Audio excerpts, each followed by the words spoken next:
mid-April 1994, the genocide against the Tutsi intensified, driven not only by mobs and militias, but also by choices made in meeting rooms, offices, and institutions. On April 17th, a coordinated change in leadership sharpened the machinery of killing across multiple prefectures. What followed, through Kigali and beyond, was a surge of massacres in places where many still believed protection might be possible.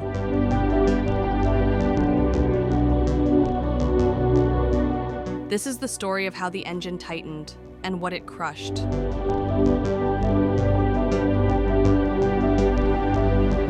On April 17, 1994, genocidal authorities met to remove prefects and install replacements, men chosen for extreme cruelty and readiness to accelerate extermination inside their territories.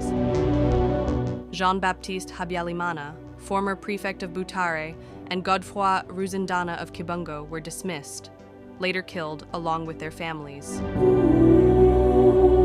New prefects were installed: François Carrera in Kigali-Ngari, Sylvain Nsabimana in Butare, Anaclet Rudakubana in Kibungo, Elie Nirimbibi in Byumba, Basile Nsabumugisha in Ruhengeri, Dr. Charles Zirimwabagabo in Gisenyi. In April 1994, the priority was velocity, turning local administration into a faster, sharper instrument. Shot 11, 0520 to 0630, map pulses outward from Kigali to multiple prefectures. Narrator VO.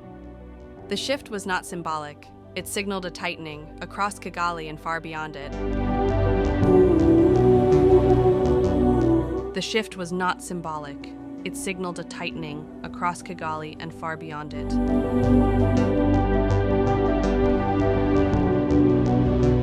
Years later, justice would arrive unevenly, through international courts, Gacaca proceedings, and arrest warrants. François Carrera was later convicted by the International Criminal Tribunal for Rwanda and sentenced to life imprisonment. Sylvain Nsabimana received an 18-year term. Dr. Charles Zirimwabagabo was tried by Gacaca courts and sentenced to life imprisonment. Others remained fugitives under international warrants. And across the country, places of refuge began to transform into places of death.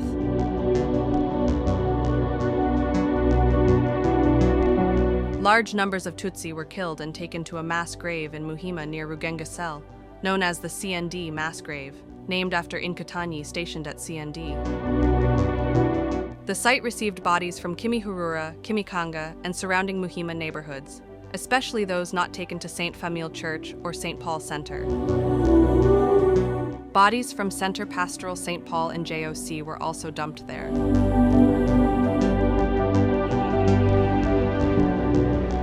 Between April 15th and 17th, a roadblock was erected at Kitabi Center near Mont Kigali and the military camp, organized by Rubayiza Hassani and Kibuye Karungu. Tutsi coming from Mwendo, Kigali, Kabusunzu, Upper Nyamirambo, and Kitabi were intercepted, killed, and thrown into nearby pits. Interahamwe militias, supported by government soldiers, carried out systematic extermination at the site.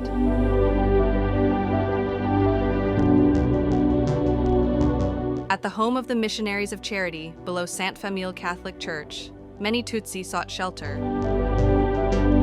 Interahamwe forces marched men toward the Muhima CND mass grave. Women and children were killed at the convent. The attacks were coordinated by Nyirabagenzi Odette, a Rugenga sector councillor, and Angeline Mukandutie, inspector of schools in Nyarugenge, who also supplied firearms. Her home served as an operational headquarters, an Ita Major. After the genocide, Angeline Mukanduti fled to Zaire, now the Democratic Republic of Congo, and returned in late 2019. She was incarcerated to serve a life sentence imposed in absentia by Gacaca courts. Bodies dumped at Muhima were later exhumed and reburied with dignity at the Kigali Genocide Memorial in Gisozi.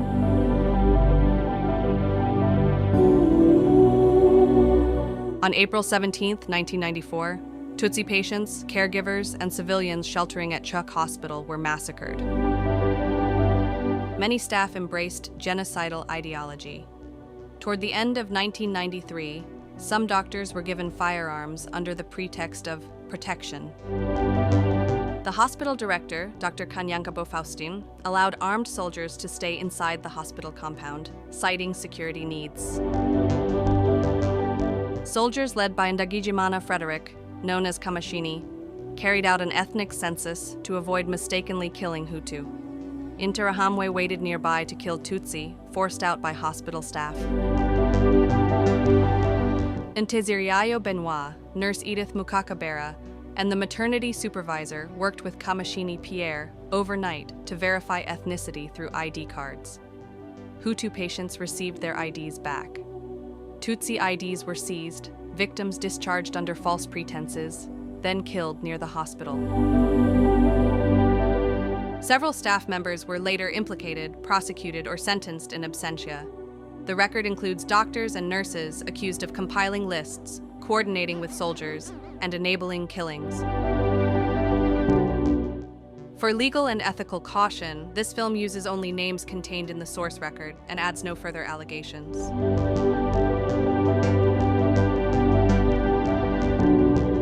At Karaya-Sandera in Gasabo, many Tutsi fled between April 8th and 10th, believing a religious center would protect them.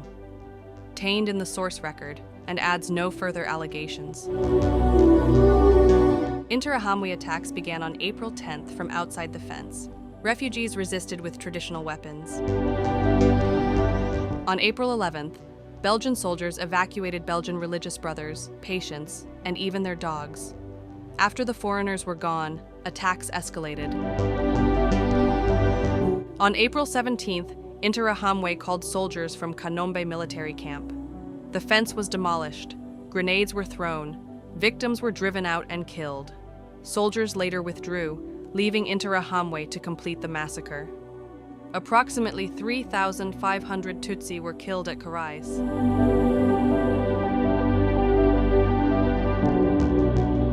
In Munini, Nyaruguru, Gikongoro, killings were organized under Sous-Prefect Damien Biniga. On April 11th, Biniga and Mubuga Burgmester Charles Niridandi urged people at the Munini market to kill Tutsi and burn their homes. Tutsi were deceived into gathering at the Munini Sous-Prefecture with promises of protection, then trapped. Water supplies were cut. Attempts to flee toward Burundi were blocked. Victims were rounded up at Giti Chirubanza and slaughtered using grenades, machetes, and traditional weapons. Between April 16th and 17th, those sheltering at Munini were killed.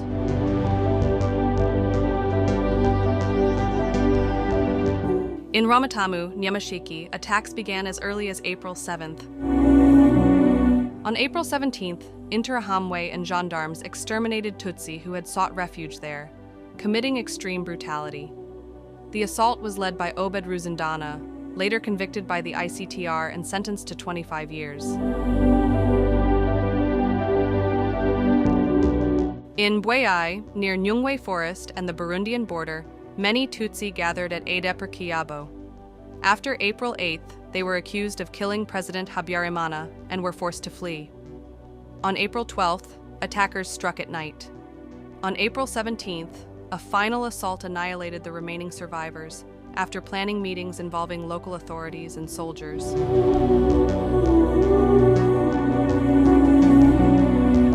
Between April 9th and 17th, 1994, an estimated 2,500 to 3,000 Tutsi from Nyamirama, Ruramira, and Nyarusange were killed and dumped into a barrage between Nyamirama sector and Ruramira.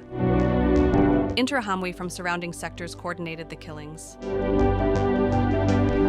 Additional massacres occurred in Kabazay Forest and Kaduha sector, where hundreds were murdered using traditional weapons.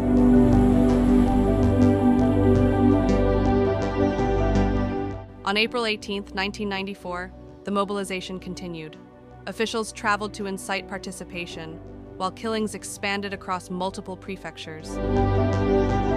The engine did not pause. It looked for remaining pockets of refuge and moved to extinguish them. April 17th and 18th were not isolated dates. They were days when a system tightened. through appointments, directives, roadblocks, lists, and coordinated assaults. Survivors carried testimony forward, so the record could endure, and denial could not replace truth.